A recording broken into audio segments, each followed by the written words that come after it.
Hola amigos, ¿qué tal? Stuart here from Spain Speaks with an update video. We'll go into the news today, check out what is happening, see if I can find some interesting stories about Spain to bring to you guys. Now, as you can see, it's not a bad day today, a little bit overcast.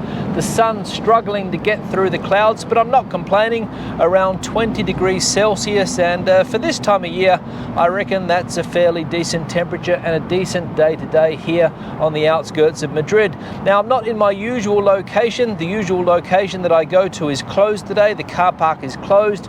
They've got the local town fiestas or town parties happening at the moment, so that area is out of bounds. So I'm down here with the Valencia highway behind me, so hopefully it's not going to be too noisy and you guys can hear what I say and enjoy the traffic going past in the background. Now straight into the news, and this topic here has caught my attention, a hot topic at the moment about the negotiations that are taking place between the United Kingdom and Spain, the European Union, and also Gibraltar, about what's going to happen down there in that part of the world. They're trying to work out an agreement that will satisfy both parties, both the European Union and the United Kingdom, but apparently this agreement is not as easy to come to as some people would like, and as we can read here, Spain and the United Kingdom failed to close an agreement on Gibraltar. Both countries will continue negotiating. I am guided in this negotiation by the well-being of the 200,000 Spaniards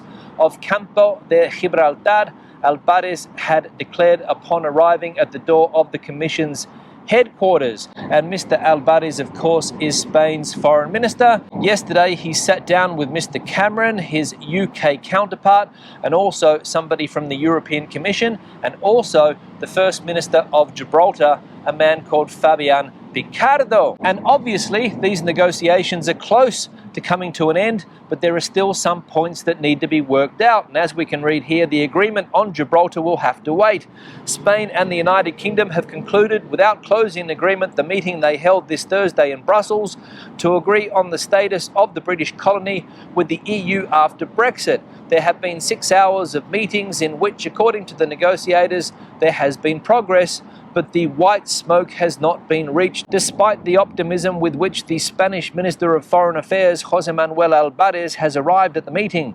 All parties reaffirm that the agreement is closer and that they will work together and quickly on the most relevant aspects to achieve a global EU-United Kingdom agreement, says the statement issued by the parties sitting at the table. So close as we can see, but no white smoke yet, and obviously referring to what happens when a new pope is chosen, the white smoke that comes out of the Vatican to say that yes, we have a new pope. But with this agreement, no white smoke yet. Now, I'm not an expert on Gibraltar. I'm not an expert on Spain-Gibraltar relations or Spain-UK relations when it comes to Gibraltar. All I know is that over the years, Spain and Gibraltar have had their issues, especially when it comes to the border. The border has been closed on numerous occasions down there, depending on which government is here in Spain.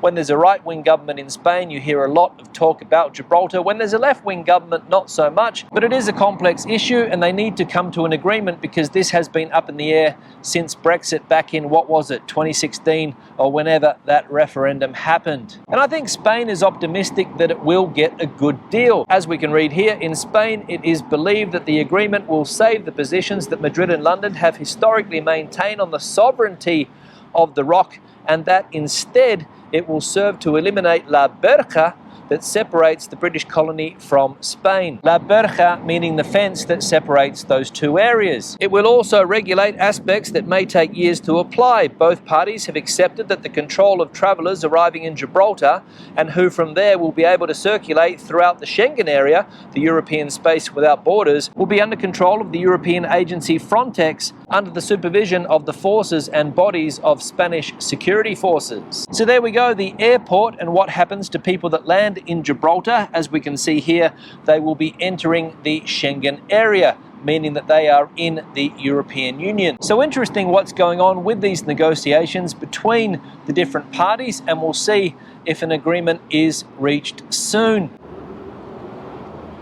Now, the second story that has caught my attention today, an interesting story about digital nomads here in Spain and also in the European Union. And as we can read from this headline here, laptop squatters, cafes in Europe are fed up with space-hogging digital nomads. So the anti-digital nomad movement starting to pick up speed.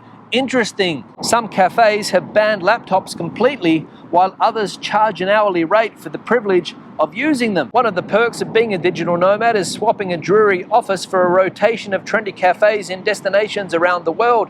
But in some places in Spain, remote workers and their laptops are becoming undesirable customers. Bars and cafes in Valencia, Santiago and Barcelona are cracking down on digital nomads who overstay their welcome. Owners say teleworkers hog tables for hours, sometimes for the price of a single coffee. Fed up, they are now taking action, and they are not the only ones in Europe. Coffee shops and snack bars from Paris to Berlin have already established rules for so-called laptop squatters. So there we go. Interesting that digital nomads are now being referred to in this article as laptop squatters. People that go into a coffee shop with their laptops early in the morning, sit down, start working, perhaps order a coffee and stay there for a few hours. And the owners of these establishments, the coffee shops, have had enough and they want to kick them out or charge them an extra fee for sitting down and working at their laptops. So a classic example of how something that was thought to be a good idea around 18 months ago, introducing a digital nomad visa to get young people to come here and work remotely, has turned into a nightmare for some business owners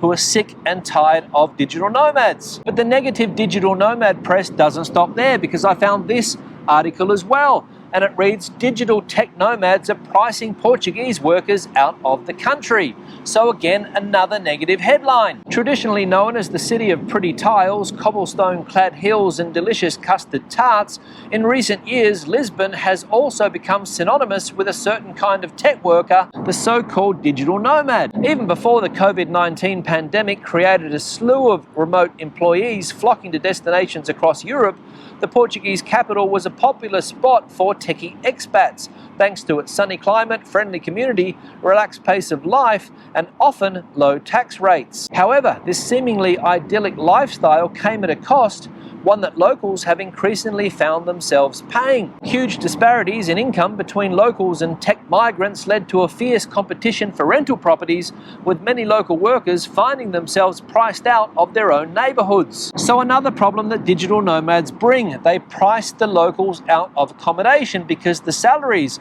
of the digital nomad often higher than the locals, in some cases 2 to 3 times higher, and that's also one of the requirements to get the visa, that you have to be earning at least 2 or 3 times what a local person earns, and then this problem happens. And let's be honest, you could see this problem coming like a fast train speeding down the tracks. If you invite people to come and work in your country, stipulating that they need to earn 2 or 3 times what local people do, then obviously they're going to be competing for certain things with locals, for example, rents and also prices when it comes to food and drink.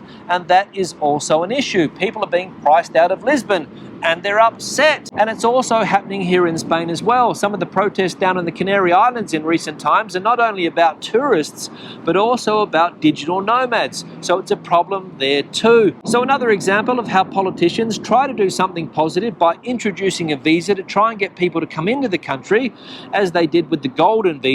But as we know, that has been scrapped also because of people complaining about rising costs. And now with this digital nomad visa, the same problems are happening.